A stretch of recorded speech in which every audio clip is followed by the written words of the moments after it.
Welcome to the GOAT Fantasy Football Podcast. I'm your host, Jim Neander. Thanks a lot for joining us today. We're going to be going over Week 2 in the NFL season. Just finished up last night. We're going to be going through every game on the Week 2 slate, talking about the relevant fantasy players and how they performed this week. And then later on in the week, when we do our preview episode for Week 3, we'll be going over what to expect out of these guys, hopefully in Week 3, and who you're going to want to play and who you're going to want to bench. And hopefully win some games in your fantasy leagues this week. We're going to start the action off today in Carolina. This was our Thursday night game. We had the Buccaneers visiting the Panthers. The game was a little bit of a struggle for both the quarterbacks. We had been, kind of keeping an eye on both Winston and Cam Newton. I think a lot of people had them as possible quarterback values and offenses that could be very productive this year for fantasy. But so far hasn't really turned out that way. But let's look into the game a little bit more, see what happened. We're going to start here on the Tampa Bay side. They wound up winning the game 20-14. Only got in the end zone a couple of times there. Jameis went 18 of 25, 208 yards. 16 of 25, 208 yards and a touchdown. Not great numbers. Hopefully not many of you played him. The issue here is, the yardage. The expectation was for, rather high-powered offense. And we haven't really seen much out of Winston in the way of high-powered yet. Most of your weapons that you've been playing for Tampa Bay have been disappointing, with the exception of Chris Godwin, who we'll get to momentarily. But Winston didn't really look all that good, although they pulled out the win. Good thing for them, because it's going to be tough sledding ahead, I'm sure, for the Buccaneers. In the backfield, you didn't really know what to expect this week. The coaching staff made it a point to say that Ronald Jones was going to get some more work. Lo and behold, he did not get almost any work, of course. Peyton Barber carried the ball 23 times, a rather inefficient 82 yards, but you'll take the yards and you'll take the touchdown he scored if you wound up playing Peyton Barber, which I'm sure not many of you did. I don't know what to do with this backfield going forward. I think, the coaching staff would like to get Jones more involved, but, the evidence here is that Peyton Barber is going to continue to get most of the work. As far as the Tampa Bay receivers go, for your Mike Evans drafters, you were left disappointed yet again. 4 receptions on 8 targets for 61 yards. He had the one long play. Other than that, really wasn't a factor in the game. I do think Jameis, with the weather problems, maybe was having trouble throwing the ball deep, but really couldn't get anything going down the field, which is why Chris Godwin, who had another excellent game, 8 receptions out of 9 targets, 121 yards and a touchdown. Really killing it on those short routes, those short crossing patterns, those short slants. Jameis having really his only success getting the ball to Godwin on a regular basis. And unfortunately, if you're like me, you for some reason thought it was going to be a Mike Evans week, and maybe you benched Chris Godwin in a week or two and it bit you. I know it did for me. Also, I guess we have to talk about him, even though he didn't show up on the stat line. Mr. O.J. Howard, the big donut, no targets, no receptions, no yards, do not pass go, do not collect any points for O.J. Howard. Pretty disappointing. O.J. Howard's actually been on the field more than he has been in his first few years in the league. His snap share is going up a lot, but his route share is definitely not. He's just not getting out there, and this was a little bit of a concern with a Bruce Arians offense. Historically, tight ends have not performed really well in his offense, but he historically has not had a tight end as talented as O.J. Howard. And I think we were hoping that talent would win out and that he would start utilizing him. And there's still time for that to happen, but I don't know if I feel great about it right now with O.J. Howard. You probably don't have any other options on your bench, and if you're looking at the waiver wire, I'm sure you're finding that it's pretty thin out there. But I don't know what to do with O.J. Howard. We'll see. Hopefully he gets a little better. Moving over to the Carolina side, Cam Newton also didn't look great, didn't get the ball in the end zone at all. Carolina did not get the ball in the end zone at all. Those 14 points came on 4 field goals and a safety. However, with Newton, there was enough volume there, 51 attempts, 25 completions for the receiving options to have relevance and have themselves a solid game. But really, if you played Cam, you were struggling again, and you're probably, just like if you're a Winston owner right now, you're looking for a way out. You're thinking, am I playing this guy next week? So you'll have to listen to the preview show to find that out. In the backfield of Carolina, Christian McCaffrey, one of his very, very few ineffective games that he's had in his short career so far. 16 carries, only 37 yards on the ground. And in the air, where he makes a lot of his bread. He was targeted 6 times, but only hauled in 2 of those for a measly 16 yards. And just not the kind of game you've come to expect from Christian McCaffrey. You expect him to have that, 75 yards rushing at least, and another 60, maybe 75 yards through the air also. So your McCaffrey owners got a little bit burned this week, but what can you say? You really can't see that coming, and you're not going to sit him, and you're not going to sit him moving forward. So, as I mentioned, the receiving options in Carolina did have a pretty good day, considering all the volume that Cam Newton was throwing around there. As far as the wideouts go, DJ Moore led the way in targets with 14 total targets, so you're really happy to see that if you're a DJ Moore owner. Hauled in 9 of those targets for 89 yards, no touchdowns, but a really solid day. Was very heavily targeted, and considering the fact that over a third of Cam Newton's passes were considered uncatchable by the metrics, it's pretty amazing that he had 9 catches on 14 balls.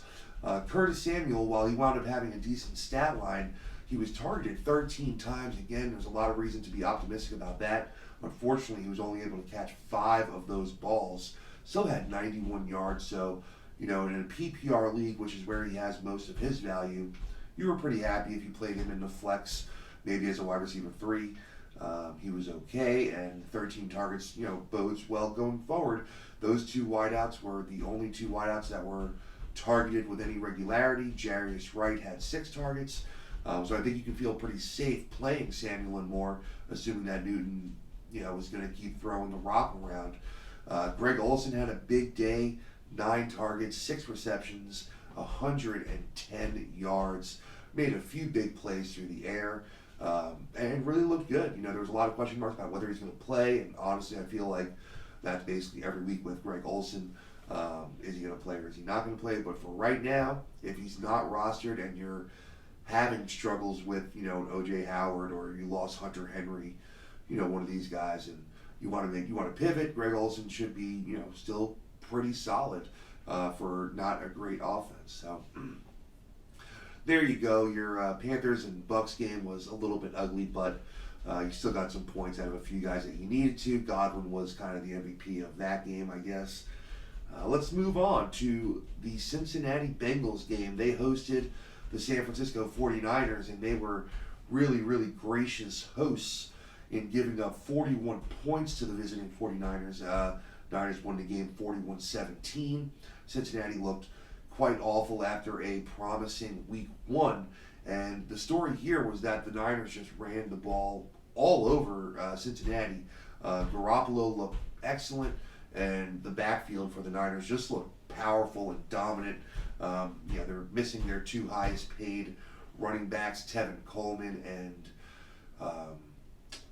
Jerick McKinnon, both to injury right now, and they're not missing a beat. I mean, I think they might need to go ahead and just cut those 2 guys and go ahead with what they have, save that money, put it into defense, and start winning some more games here. Jimmy Garoppolo, 17 of 25 for 297, 3 touchdowns and a pick.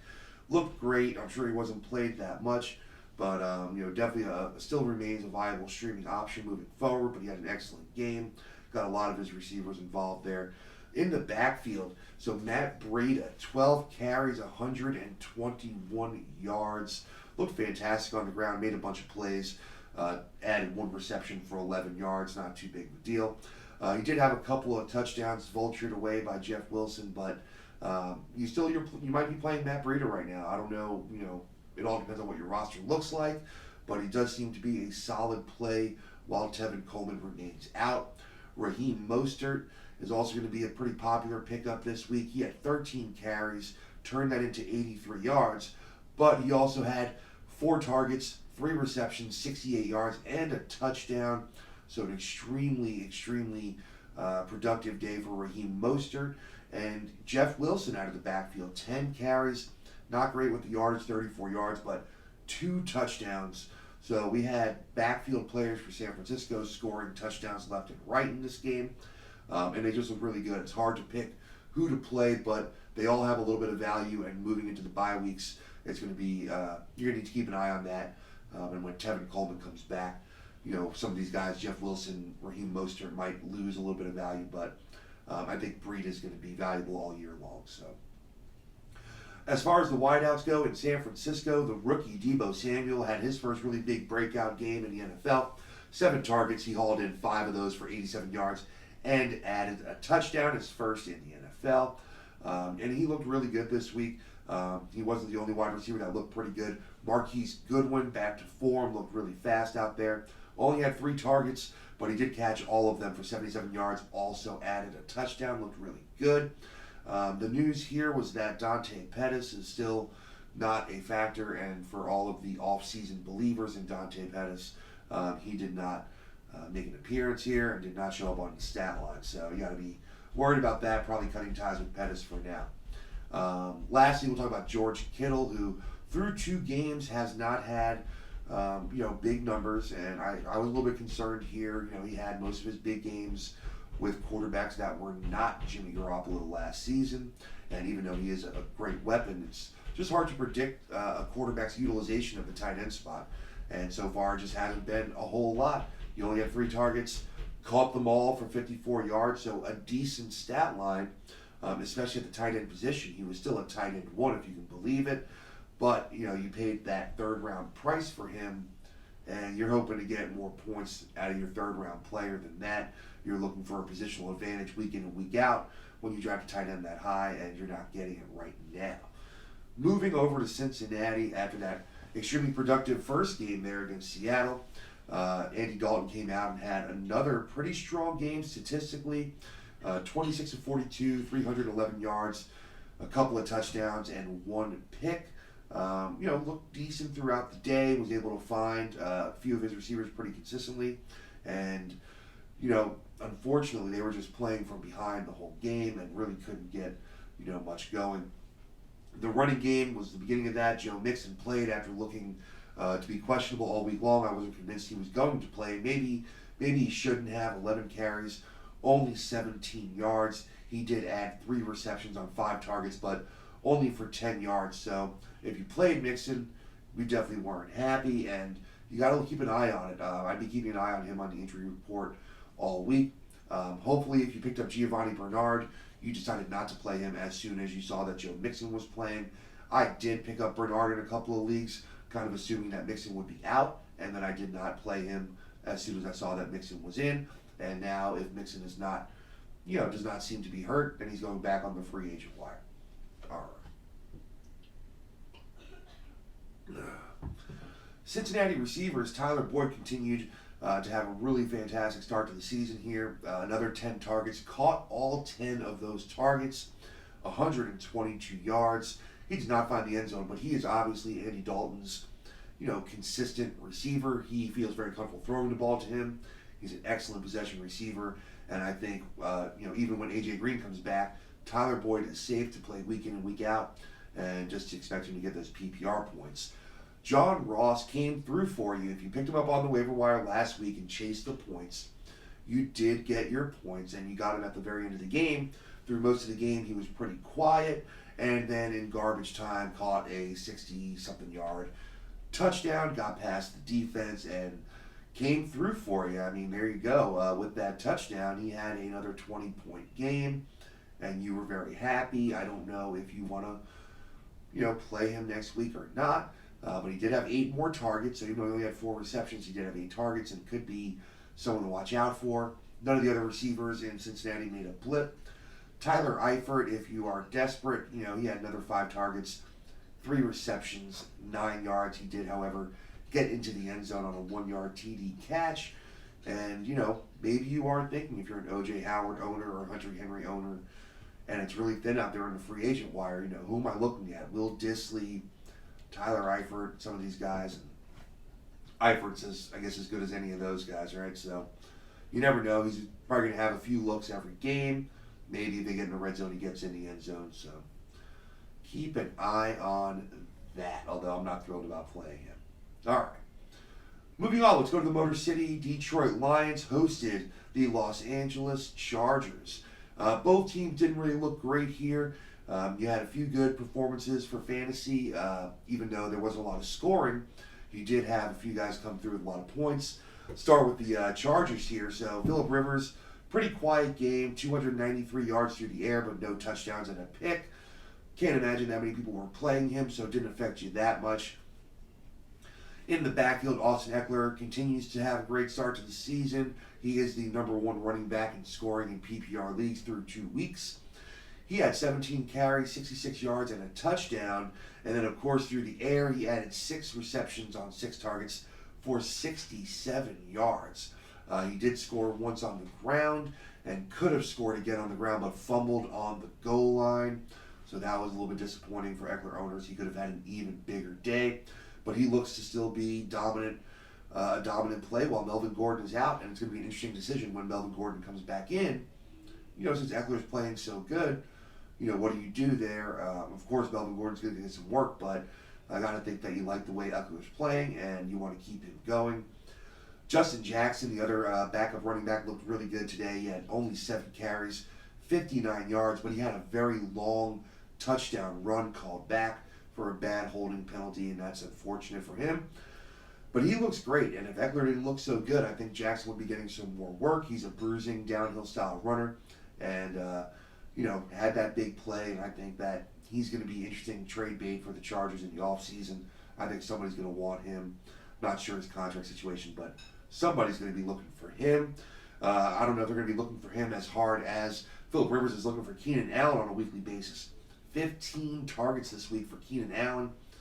He's a target machine right now. 8 receptions, 98 yards. Did not find the end zone. But if you're an Allen, owner, you feel great about this. We knew there weren't a lot of weapons, and now they lost Hunter Henry. So the assumption was that Allen would get, a lot of looks, and it has panned out that way. But you never know if it's going to work out that way. Keenan Allen's looking great. Mike Williams was a question mark all week with the, I think it was a calf injury. And they were saying come game time, he was going to be maybe in on the red zone, in scoring positions, things like that. He actually made a few big plays. He was targeted 5 times, caught 3 balls for 83 yards. And, looked pretty good. If he's healthy, you want to get him back in your starting lineup come next week.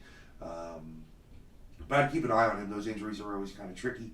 There weren't any other receiving options for Los Angeles that came through here. Without Hunter Henry, the tight end position was pretty much non-existent, and I expect to stay that way without Hunter Henry. So just expect a lot more Keenan Allen, Austin Eckler, and some Mike Williams sprinkled in.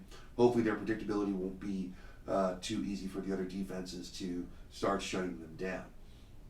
In Detroit, Matt Stafford had an okay game, 245 yards, a couple of picks, a couple of touchdowns. It was a little bit ugly. They got the win, and I'm sure they're happy about that. And after 2 weeks, you can still call them the undefeated Detroit Lions, since they did have a tie in week 1. But they can't be thrilled about the way they're playing overall. Kerryon Johnson, you're happy that he got the lion's share of the carries, which is only 12 of them, for 41 yards. Not a great game on the ground, but he did have the one big reception. So he had 2 receptions for 47 yards and a touchdown. That was a really nice 36-yard catch and run.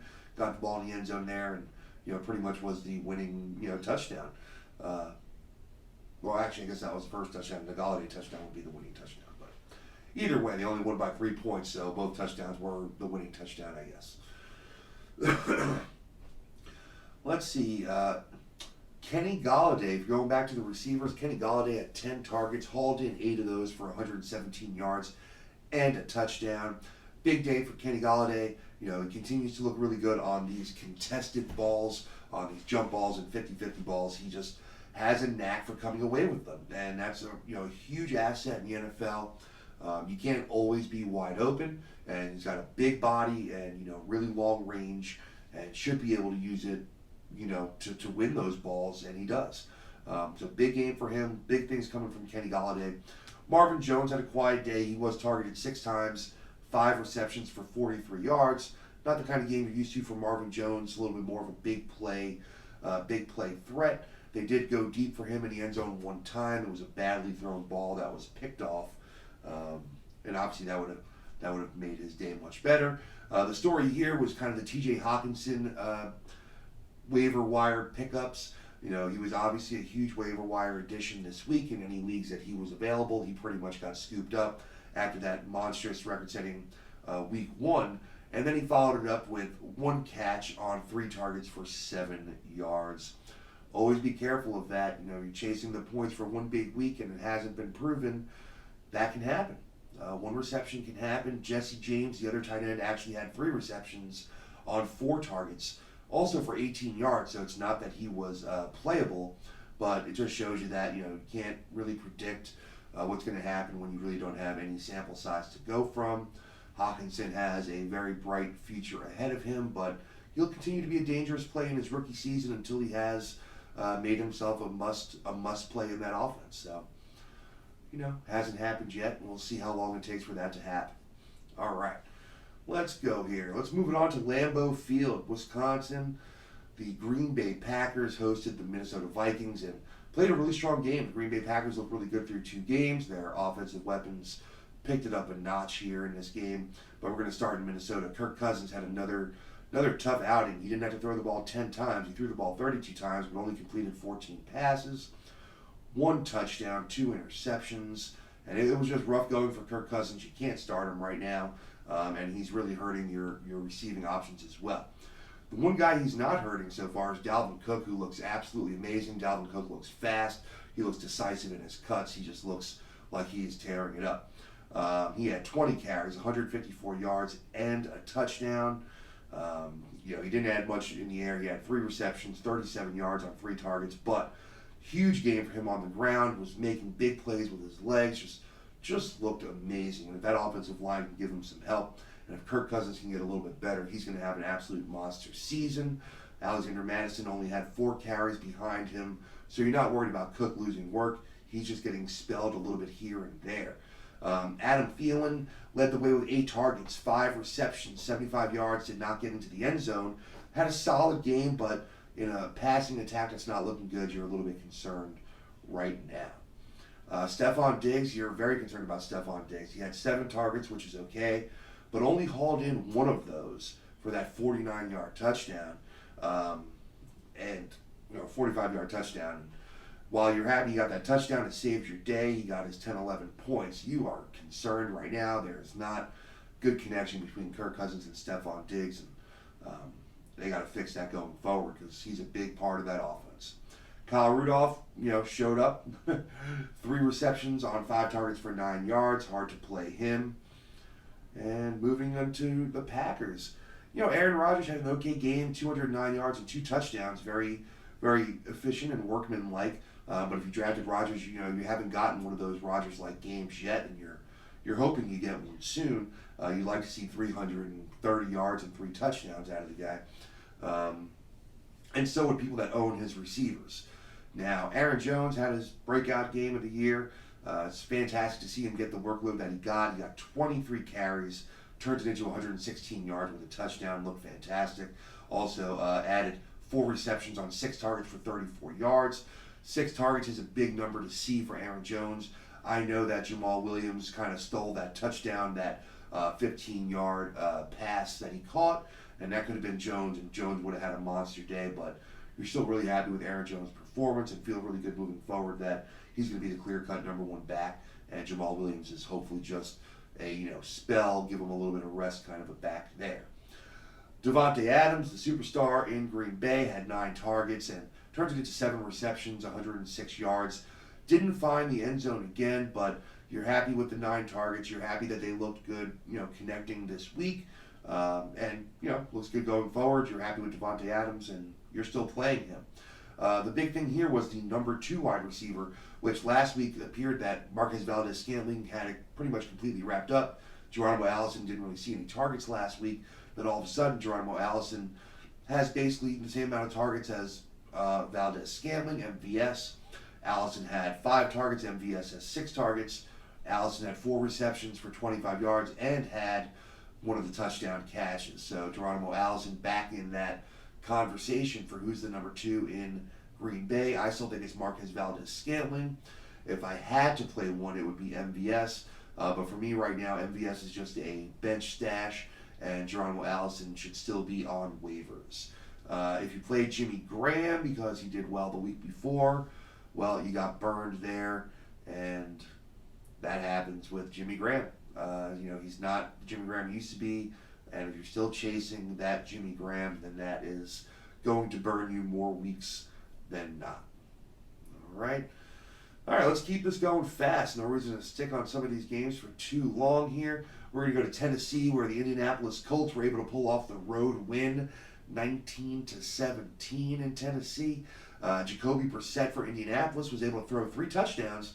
Not a lot of yards, 146 yards, 3 touchdowns, and a pick.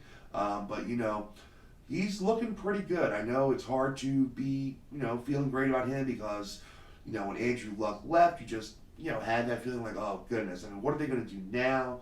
They're not going to be the same offense, and they're not going to be the same offense, but they still have some good weapons. Jacoby Brissett is in a good offense with a great offensive line and a really good head coach in Frank Reich, and I just think they're going to help guide him to some success. I don't know how much fantasy success, but he was the QB12 on the week, so he was a QB1, and he finished ahead of a number of big-name quarterbacks. He finished ahead of Kyler Murray and Baker Mayfield and Aaron Rodgers, Jameis Winston, Deshaun Watson, Derek Carr, Cam Newton, all these guys. Jacoby Brissett finished well ahead of all of them. So, you never can tell, right? You never can tell.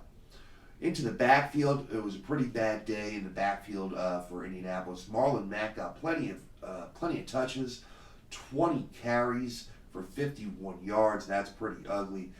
Mack only had 2 receptions for 12 yards. So, a lot of people saw how he dominated last week and played him this week, and he kind of got burned. One of my good friends actually texted me and asked me if he should play, Aaron Jones or Marlon Mack, and I told him Marlon Mack. Now, I don't have Marlon Mack in any leagues, and I do have Aaron Jones, and I did play Aaron Jones, but unfortunately I told him to play Marlon Mack, and that's probably what I would have done, and I would have got burned by that, as did he. Jordan Wilkins turned 5 carries into 82 yards. He had a big play, 55-yard run, but you can't count on that or predict that. So Marlon Mack is the only real play in the backfield. Still, as far as the receivers go, T.Y. Hilton had a strong game, 6 targets, 4 receptions, 43 yards and a touchdown. Not huge volume. Obviously, the touchdown is what really made the game viable for him, but you're still happy that Jacoby Brissett's looking for him, around the end zone. He's still the number 1 targeted wide receiver, and you're still going to play T.Y. Hilton, especially if you drafted him after the Luck retirement, because you got great value on him, and you probably got him 2 or 3 rounds later than he was going just a week earlier, and you're feeling good about playing him as your flex or your wide receiver 3. That's a good feeling. Eric Ebron showed back up here, 4 targets, 3 receptions, 25 yards, and he did score a touchdown. So nice to see Eric Ebron back in the end zone. Going to be hard to play him week to week with those amount of targets, but he's a dart throw, and he's a great red zone option. So if you're hoping for touchdowns, you can play him, and it's as good as playing almost anybody else that's out there, hoping for that touchdown. Chester Rogers had a few receptions, nothing to worry about there. Paris Campbell had his first trip to the end zone as a pro, 1 reception for 12 yards and that touchdown. Can't play him yet, but someone to keep an eye on while Devin Funchess is away and hurt. You'll want to see if maybe Paris Campbell picks up a little bit more of that. In Tennessee, Marcus Mariota came back to earth, 154 yards with 1 touchdown. Didn't look great. Did add 32 yards on the ground on 5 rushes. But if for some reason you streamed him today, that was not a good idea if you streamed him this week. Derrick Henry had another pretty strong outing here. 15 carries, 81 yards, and a touchdown. Got to feel pretty good about that. Added 2 receptions for 12 yards. Pretty solid showing. You're just looking for the carries here. You're looking for the work. And Derrick Henry is still getting the work, so you're going to keep playing them. Keep going, keep going. The wide receivers in Tennessee, this was kind of a mixed bag. Nobody had a big game here. Corey Davis came back onto the stat sheet, had 5 targets, 3 receptions, 38 yards. Play Corey Davis at your own risk. I do not advise it. A.J. Brown, the rookie, had another 5 targets, 3 receptions for 25 yards. It was just, a tough day all around. All these receptions were short. All the completions were short. There wasn't much to do. Delaney Walker had an okay game. 6 targets, actually had the most targets for anybody on Tennessee.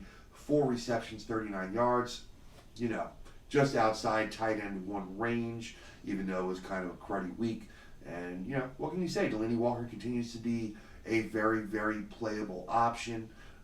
No reason to think that you can't go with him on a week-to-week basis, especially with Mariota having trouble getting the ball downfield. All right, let's keep it moving here. We got a couple more for this episode here, and then we're going to turn it over. All right, let's see. Let's go to Miami. All right, the New England Patriots visited Miami, and as expected, put a whooping on them. They, really kind of, I think, took the feet off the gas in the second half, and could have probably put up more points if they really wanted to. Took it a little bit easy there, but still had a great game. The big story here, of course, was Antonio Brown. Welcome to the Patriots. Will he be with the team? Will he play? Will he be targeted at all by Tom Brady? We got answers to all of those questions.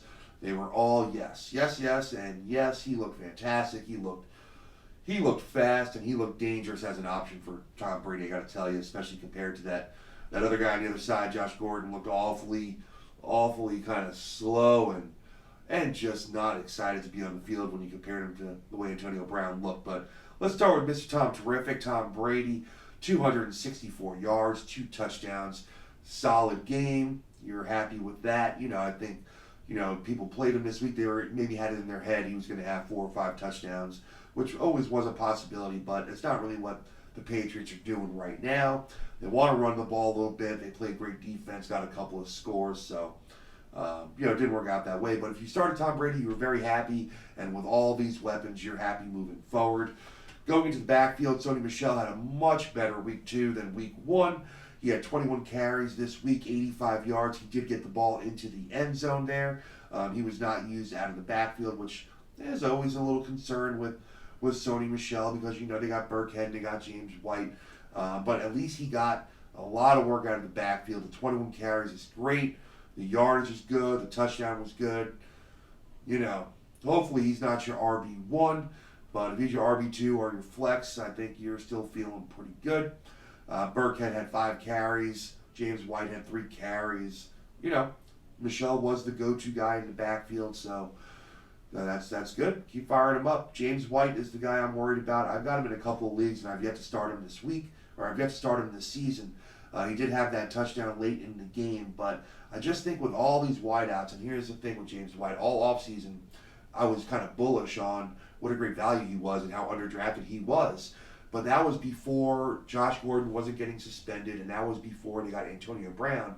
And the thinking was they have very, very few weapons out there, and Tom Brady is going to go to his consistent, dependable weapons that he has. And at that point, to me, it was Julian Edelman and it was James White. Now, Julian Edelman, his stock is going down, so is James White. I have a good amount of shares of both of those guys, unfortunately. But with the arrival of Antonio Brown, he received a game-high 8 targets, 4 receptions, 56 yards, and a touchdown. And again, just learning the playbook, just starting to, get a little bit of a connection going with Tom Brady, and this looked amazing. It was great to see him back on the field as a football fan, and just see how good he looked coming out of his cuts. And again, I mentioned, I also have a little bit of Josh Gordon in some leagues, and if you looked at Josh Gordon and you looked at Antonio Brown on the same field together, for me there was a huge, huge difference. Antonio Brown looked sharp. He looked like he was hustling, and Josh Gordon looked like he could barely be bothered to try to catch the ball. That was just my opinion. Josh Gordon, when he makes great plays, it's almost in spite of himself, like he can't help it. When Antonio Brown makes great plays, it's because he's working his butt off to do it. So it was good to see that. It's really dangerous going forward. You got to be playing Antonio Brown. Julian Edelman was second in the stat line here with 4 receptions for 51 yards. That being said, you can't be happy with 4 targets for Edelman with the arrival of Antonio Brown and a team that looks to be playing strong defense. I just don't know if you're going to get the volume that you expected out of Edelman. It's not that you can't play him, especially as a wide receiver 3 or a flex option. I just think a lot of people, myself included, drafted him as a wide receiver 2 with possible wide receiver 1 upside. And now he's looking like a wide receiver 3, and just got to lower your expectations and be prepared for that. Philip Dorsett added 3 more receptions, 39 yards. He's going to be, just a coin flip if you need him on a bye week. You can't really start him. Josh Gordon, 5 targets, 2 receptions, 19 yards. If you still play Josh Gordon after you got the news that Antonio Brown was going to play, then you just weren't playing the cards right. I had Josh Gordon up in 2 leagues, and the second I saw that Antonio Brown was active, I just went ahead and benched Gordon. There was too many question marks there. They kind of play a similar game, big play potential, and I thought Tom Brady might try to get Antonio Brown in the mix early, and that's exactly what they did. So there you go. Not too much to say about Miami. The quarterbacks look terrible. 0 touchdowns combined for Rosen and Fitzpatrick. 4 interceptions combined, 3 for Fitzpatrick. Just looked awful. The running backs just look terrible. Kenyon Drake apparently is on the trading block. That's not going to help Kalen Ballage much because apparently he only runs for 1.5 yards per carry. And even if he gets 20 carries, he'll have 30 yards. So I don't know if you can play anybody on Miami right now. The wide receiving options, the young kid Preston Williams, he had 6 more targets, 4 receptions for 63 yards. So I guess he's a sneaky kind of guy to keep on your bench. Devontae Parker, who showed up last week, did not show up on the stat line this week. Jakeem Grant, Alan Hearns. I mean, you just can't play anybody on this team. And that's it. Can't play anybody on the Miami Dolphins right now. So if you have Dolphins, go ahead and maybe go ahead and drop them. Preston Williams, that's the only guy you might want to keep an eye on. Let's not spend too much time on that, just because Dolphins are just so bad this year. Really, really bad. Where are we going next? Let's go up to the Giants. All right, let's go. Well, I don't even know what it's called anymore. That's really not relevant, though. The Giants hosted the Buffalo Bills, a battle in New York, and the Buffalo Bills, a visiting team, won 28-14. You're going to see Josh Allen, the Bills quarterback, be one of, if not the most popular waiver wire pickups. And if he's not picked up, he will be streamed very heavily this next week. But for this week, he went with 253 yards through the air, only 1 touchdown, but he did run the ball for 21 yards and a second touchdown. So he had a pretty viable week for you in a week where quarterbacks, didn't have an amazing week. Josh Allen was actually the number 7 quarterback on the week, believe it or not, number 7, with only the 2 touchdowns. You got to be thinking about playing this guy on a weekly basis. I would like to see the rushing yards go up a bit. I had big hopes for him, to have, probably more in the range of 40 to 50 rushing yards a week. And he really hasn't done that so far, but I think it's because he's gaining confidence in his passing. He's got better weapons around him. Josh Allen, keep on the lookout. In the backfield, Devin Singletary, there was a possibility this would be his breakout game, and it looked like it might have been for a minute, and then he had to leave the game with a little bit of a hamstring tweak. You hate the hamstrings. You just never know what's going to happen with that. He had 6 carries, 57 yards, and a touchdown. It really just seems like every time this kid gets the ball, he does awesome stuff with it. He's extremely elusive and really knows how to make plays happen. I hope that hamstring is just a minor tweak. Maybe he misses a week, maybe not even a week, but hopefully it doesn't linger with him all season long. Hamstrings have a tendency to do that. He gets re-aggravated, and it's really rough going. So for them, they're going to rely on Frank Gore, 19 carries, 68 yards, and a touchdown, as long as Singletary is not 100%. Gore is very playable. People don't like to talk about it, but any running back that's going to get 16 plus carries a game, that has a chance to have 20 plus carries a game, I think you can play him. all the time. For an offense that's getting better, and a pro like Frank Gore, I think you can feel good about playing him. Keep an eye on Devin Singletary. If he's out for any number of weeks, Frank Gore is very playable. For the receivers, I'm sure you might have played John Brown. He was a big free agent waiver wire pickup transition guy last week. 8 more targets this week, 7 receptions, 72 yards. Solid game. Didn't get in the end zone, but you love to see the 8 targets, 7 receptions. That's great connection between these two guys. And if they keep that going, John Brown will be a wide receiver 3 with wide receiver 2 upside for most of the year. Cole Beasley, 4 more targets, 4 receptions, 83 yards. Continues to be on the radar as a flex play. Moving into the bye weeks, and he might be someone that you wind up throwing in there. Not much else going on. Isaiah McKenzie did score a touchdown, but only had 2 targets, 40 yards, so that touchdown doesn't really sway you there. The only guy I want to speak about for a moment is Zay Jones. He seems to have fallen way off the map here of any kind of fantasy relevance, and if you thought Zay Jones was a stashable guy, you may as well get rid of him now. Okay? All right, moving over to the Giants. I guess the big news, I think, this morning, this is actually Tuesday morning, is that Daniel Jones has now been named the starter. We're going to go over that in the preview episode in a couple of days. But for now, let's talk about week 2 and Eli Manning, 250 yards, 1 touchdown, 2 interceptions. It's kind of tough. It's a little bit of a bum rap for Eli Manning right now. They don't have any weapons. They are absolutely decimated at the wide receiver position. They don't have Sterling Shepard. They don't have Golden Tate, who's suspended. Obviously, OBJ is gone. I mean, there's just not a lot they can do. Even guys like Cody Latimer are, hurting a little bit right now.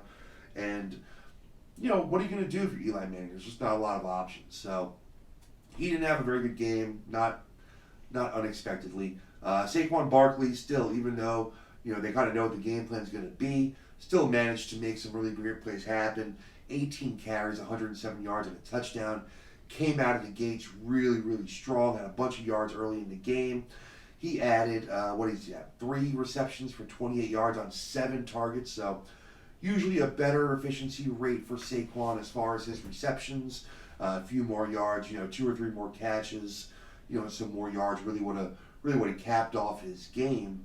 That being said, he was still a top running back throughout the week. You were happy with him. Your Saquon owners, not that it had to be really said, but your Saquon owners, you were happy he was the number 5 running back on the week, in a week where we didn't have a lot of big running back games.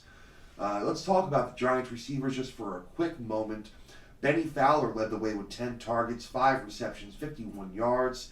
I guess as long as Shepard's going to be out, maybe Fowler's someone to keep just an eye on, but I wouldn't be playing him.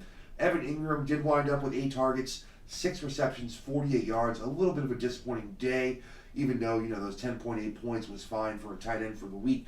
But I think you want to see him get involved a little bit earlier. The question mark was, why wasn't he involved a little bit earlier than that? He was the number 10 tight end on the week, so he was still a tight end 1. But there's really no reason why he probably shouldn't have had 12 targets or more on the week. And I think you really should get that every week. We'll see with Daniel Jones how much he targets Evan Ingram. As an Ingram owner, I am a little bit concerned. I just, don't know with the young guy if he's going to target the tight end. We'll see what happens. Obviously, you're not sitting Ingram. You paid for him in the 4th, maybe the 5th round, and you're going to play him. That's just what it is. So, all right, that game, we're going to move on. And we have our last game for this episode. We're going to split up the review into 2 different episodes here. 8 games this episode, 8 games the next episode. So here we are in Pittsburgh, where the Steelers hosted the Seattle Seahawks.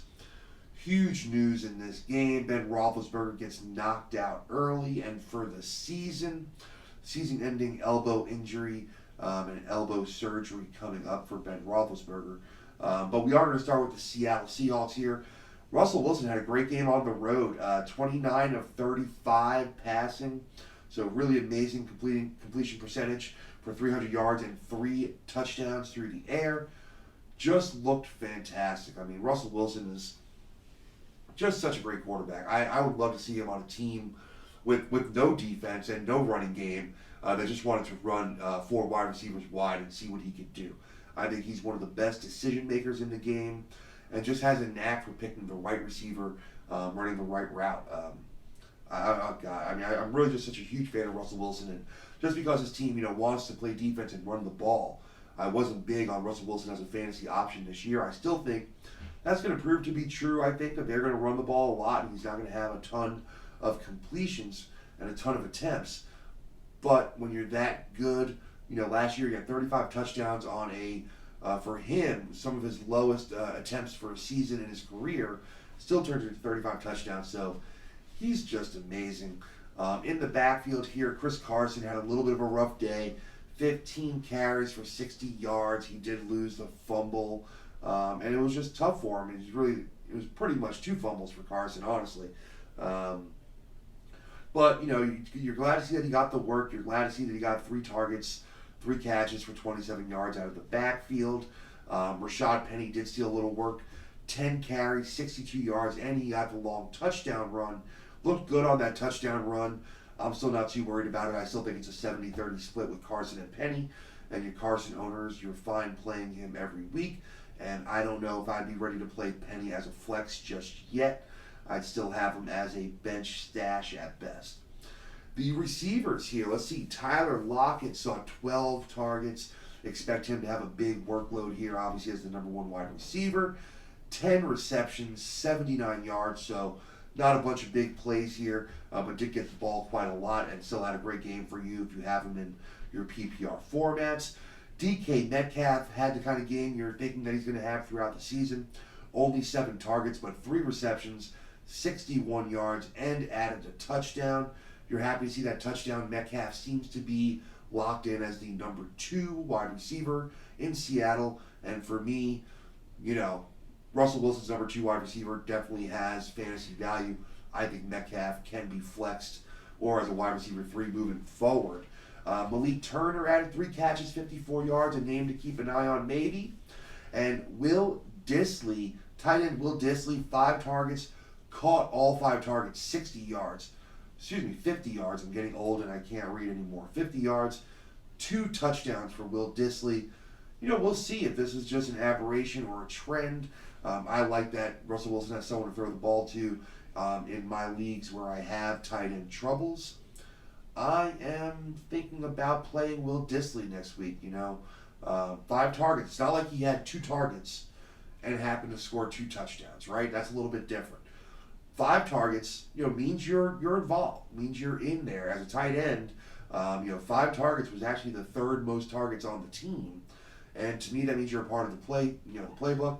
And I think you can play him, especially if you're really struggling like I am for some tight ends. Moving into Pittsburgh, last team we're going to kind of discuss on the day here. As I mentioned, Roethlisberger got knocked out early, didn't do much. If you played him in fantasy, as I did in one league, then you probably lost. I, unfortunately, the league where I have Roethlisberger also have O.J. Howard, and miraculously almost came back from that until the last minute. Really beautiful Julio Jones touchdown put the final nail in my coffin, but I digress. Roethlisberger knocked out early, so the starter, it looks like for the time being, will be Mason Rudolph, and he looked pretty good. 112 yards, 2 touchdowns, and a pick. I like that he was able to get the ball into the end zone a couple of times, was able to finish off a couple of drives. I really like that both those touchdowns went to Vance McDonald. That looks good for me. But let's be honest here. Going from Ben Roethlisberger to Mason Rudolph more than likely is going to downgrade almost all of the Steelers players. We'll talk about them individually here. James Conner, I do think gets a little bit of a downgrade. He hasn't been playing great as it is. And honestly, without the big play, deep ball threat, I just think his value takes a little bit more of a dip. They might wind up having that big play threat with Mason Rudolph as the quarterback, but for right now, I don't know that. And I think James Conner takes a hit. Of course, you're probably playing him because of where you drafted him in the late 1st or the early 2nd round. But I'm worried. I'm worried about James Conner a little bit.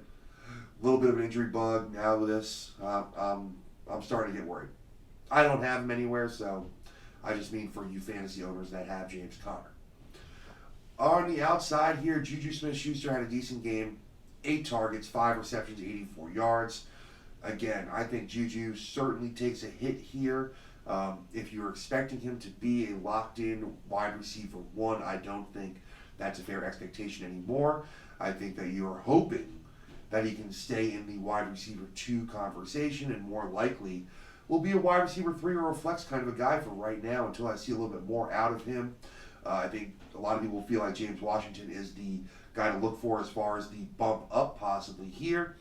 They were teammates at in college and did connect for a number of touchdowns, James Washington and Mason Rudolph.